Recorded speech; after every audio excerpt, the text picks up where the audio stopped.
Brisbane man who claims to be the secret love child of Prince Charles and Camilla has sparked fierce debate after sharing what he says is new photographic evidence. Simon Dorante-Day believes he is the Duke and Duchess of Cornwall's son, born out of wedlock and adopted to a family who had strong ties to the Queen. Hello, I'm Paul Barry. Welcome to Media Watch. And that was Seven's Sunrise with a shocking new royal scandal. Charles and Camilla have an illegitimate son, and he's an Aussie grandfather who lives in Queensland. Simon Dorante-Day, or Prince Simon, as he's being called by some in the media, has long been making this claim on his Facebook page. And he's been telling journalists for years, at least as far back as 2016, when he spoke to David Richardson on Seven's Today Tonight. I believe I am Charles and Camilla's son. I believe this has been a cover-up. A royal love child? Yes. Today Tonight called his claim compelling, even though he was conceived when Charles was just 17, which royal experts say was 5 years before he met Camilla. And last week, Prince Simon was back with new proof, prompting Britain's tabloids, like The Mirror, The Sun and The Daily Star, to reheat the story all over again. Australian man who claims he's Charles and Camilla's son shares bizarre proof. These two photos show undeniable similarities between his son Liam and the Queen, he says. The supposed royal resemblance was also picked up by an Italian women's magazine, as well as Danish and Finnish tabloids. And after news.com.au followed it here, Simon was ushered onto the TV breakfast shows, where David Koch asked the obvious question. Why should anyone believe you? Hey, well, listen, good morning, Koshi. Good morning, Nat. Well, I think the evidence speaks for itself. I mean, the face is what gives it away. I see it every day. You know, every day when I get up in the morning and the kids speak to me, the first thing I see when I turn around is that. Yeah. So it's always in my face. Yeah, Simon, look, I mean, I know it's a likeness, but I don't know whether that's proof. You're right, Natalie, it's not. But after some initial scepticism, Koshi seemed to warm to the idea. And we know from watching The Crown that they do have these secrets, like they hid those relatives in the mental institution, which all sort of shocked us. So they're pretty good at covering up these sorts of secrets, aren't they? To which, of course, Prince Simon answered yes. Meanwhile, over on 9, Today Extra's David Campbell was also buying the line. Is part of the reason for you to try and get something from the royal family here is not actually financial gains or any royal entitlements or anything like that, but just to get the truth, so you can actually have your life back to you? Well, it's about being me. I want to know who I am. So why has it been so hard for Dorante-Day to find out? Well, he was adopted at 18 months, claims his birth certificate is fake, and his letters to Charles and Camilla have gone unanswered. But there's also been a cover-up, or so he claims. It's more the government in England that's keeping this suppressed, that's not letting them from telling the public the truth. And the palace, too, is doing its best to suppress the scandal. As The Sun reported last year, a man has made the bonkers claim that Megxit was a cover-up to hide the truth that he is Prince Charles and Camilla's secret son. Yes, Dorante-Day claims Megxit may have been designed to divert attention from his earth-shaking claim. And that's not all. Back in 2016, he told Triple M Newcastle that his appearance had been altered as a child, so he would look less like his real mother and father. During the school holiday, my eyes mysteriously changed colour from blue to brown. I'm still trying to find out exactly what they did to do that. So you're suggesting someone's changed your eye colour? Yeah, that's correct. These were attempts to try and hide my appearance. The teeth were ground down. When I was 16, I had my canine teeth ground down. They were pointy like Andrews and the Queen's are. They're no longer like that now. They're square at the bottom. So, I hear you ask, why on earth does the media take Prince Simon seriously and give him airtime? And why allow him such an easy ride? Last week, they let him claim he's taking his case to court. But he already took his case to the High Court in February last year, as he told New Idea at the time, when he tried to issue a summons against the Duchy of Cornwall. And his case was dismissed in 1 minute flat, with the judge finding the pleading is incoherent. It would be an abuse of the process of the court to permit it to proceed. And that was not Dorante-Day's first legal failure. In 2011, he challenged his daughter's eviction for non-payment of rent and lost. He also asked the High Court to take that case and lost again.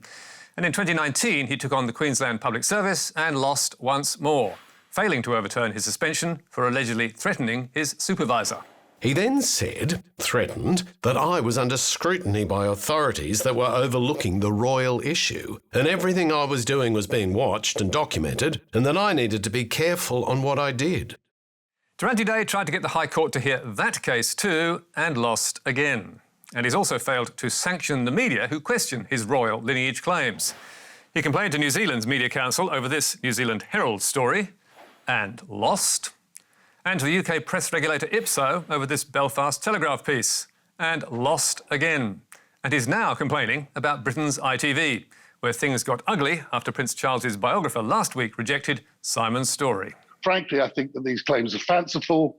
I feel for the guy, but maybe he's adopted by someone else. Maybe he is somebody else's child and they were covering it up. But I don't think it's anything to do with the royal family. All right, that's great. Thank you very much indeed for that. Now, Simon, your say... I just ain't seeing it, all right? Don't know who that was. That's my wife. OK, that's good. Hear what you say, and they have a right to know the truth as well. Absolutely. My question to you was, what is it that you actually want? Not lies. Not lies, no, not lies. Stop treating Indigenous people.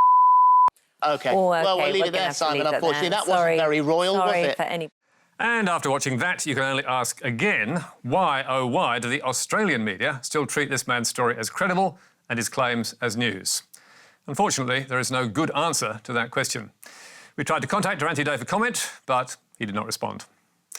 But now, to more serious matters and the appalling human crisis to our north. By the time this news bulletin ends, it's estimated at least 115 people will have died from COVID-19 across India. The heartbreaking pictures out of India over the last few days make the COVID-19 pandemic look like an old-fashioned plague. Patients gasping for air as oxygen supplies run out, desperate victims turned away from hospitals, mass cremations, and cases and deaths setting new records every day. Over the weekend, more than 400,000 cases in 24 hours. On Sunday, its deadliest day yet, 3,689 lives lost.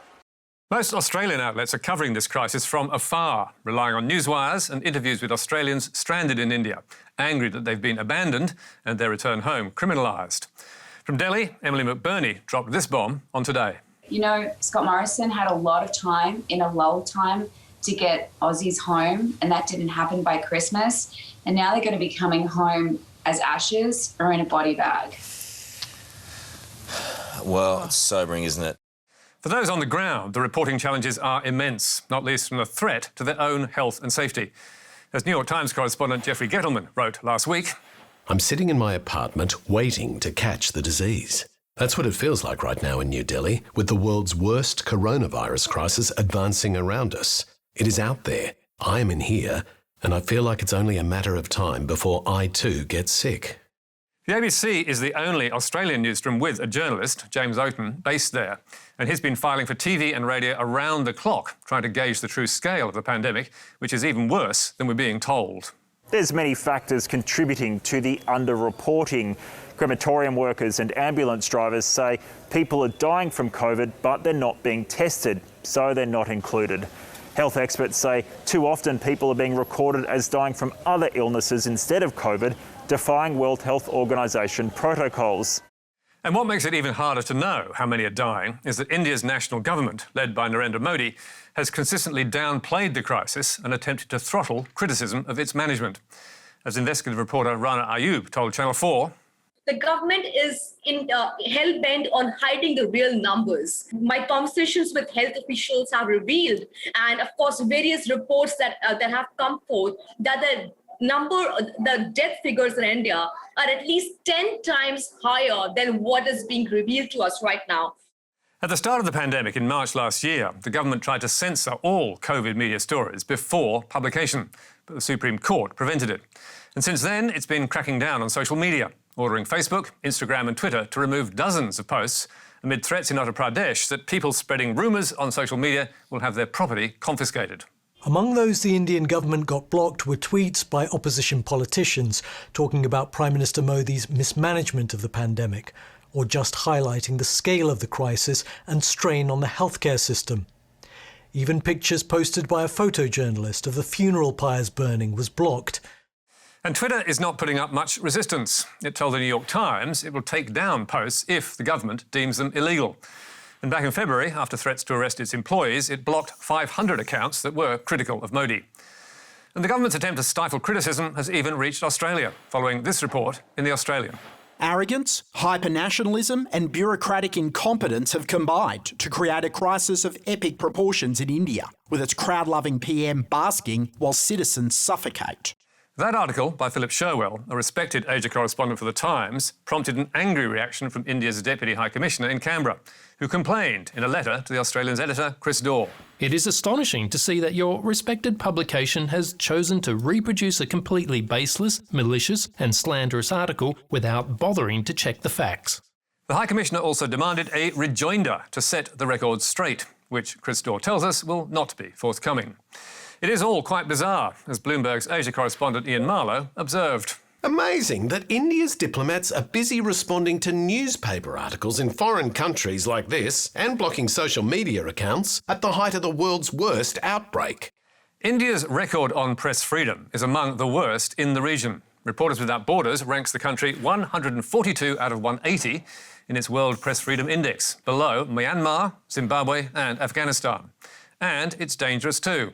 4 journalists were killed in India last year, and the media can face every kind of attack, including police violence against reporters, ambushes by political activists, and reprisals instigated by criminal groups or corrupt local officials. And while the Indian media market is vast and vibrant, the government has many of them over a barrel because they depend on government advertising.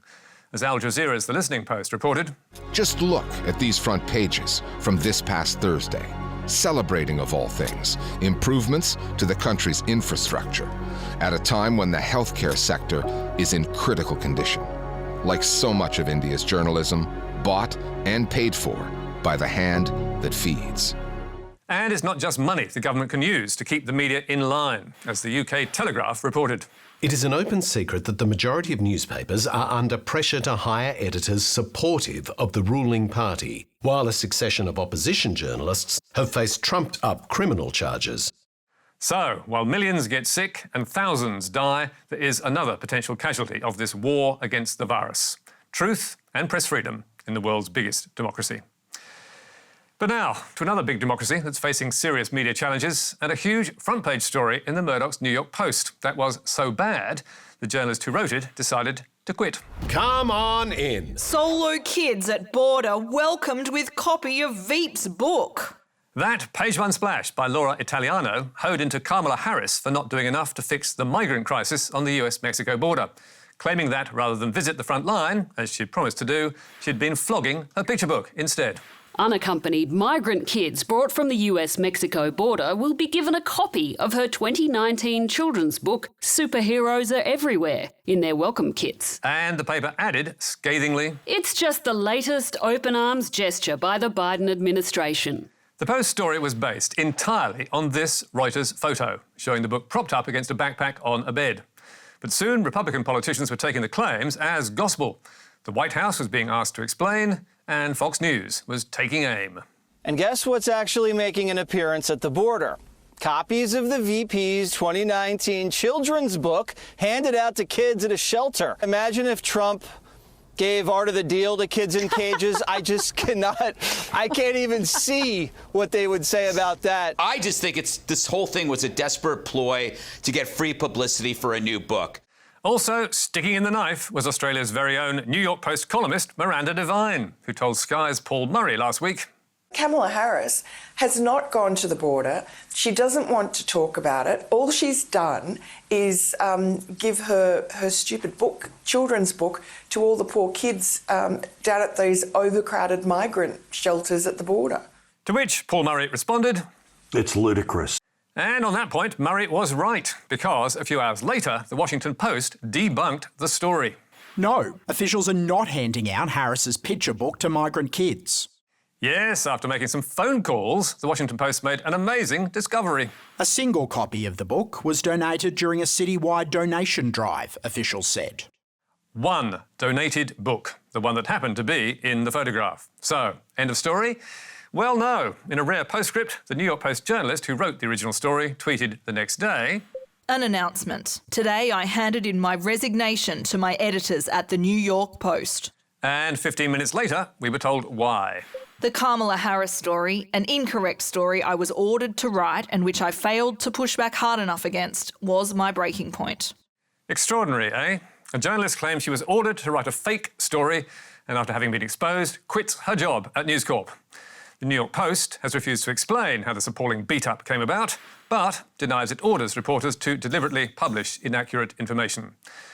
As to Miranda Devine, her latest column makes no mention of the bogus book claim and instead attacks fellow journalists for failing to do their job. The media's fawning over Joe Biden's first 100 days is shameful. Shameful indeed. And finally, farewell to a face that's graced the ABC for decades. I've realised you've just got to pick a moment. Is there a better time to go? I don't know. We'll find out. Will I miss it? Absolutely. It's my heart and soul has been with this job, with the ABC and with the audience. And it's tough to go, as you can see. After 46 years in journalism and 40 years with the ABC, Phil Williams finished up last Friday. As the ABC's chief foreign correspondent, he's reported on more disasters, wars and revolutions than most of them. And along the way, he's mentored many ABC journalists. And during an interview on ABC Radio last Wednesday, he urged viewers and listeners to treasure and support the public broadcaster. There's always pressure, and I've seen countries that had strong public broadcasting that no longer do, and they are so much the poorer without it. So, thanks, Phil, for your thousands of stories from around the world. We wish you and your harmonica all the best.